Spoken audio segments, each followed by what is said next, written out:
The Alberta Reads Network is delighted to be working together with the Goodwill Impact Centre. We now have access to gently used books that we can get into the homes of children and family who may have no access at all to books and reading. Schools certainly have books and public libraries have books, but having books in their home is a critical element.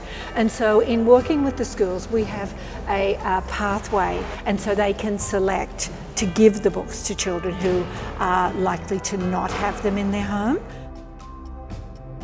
Last time we did a book sorting event, we ended up with 1,000 gently used books to give away to children in need.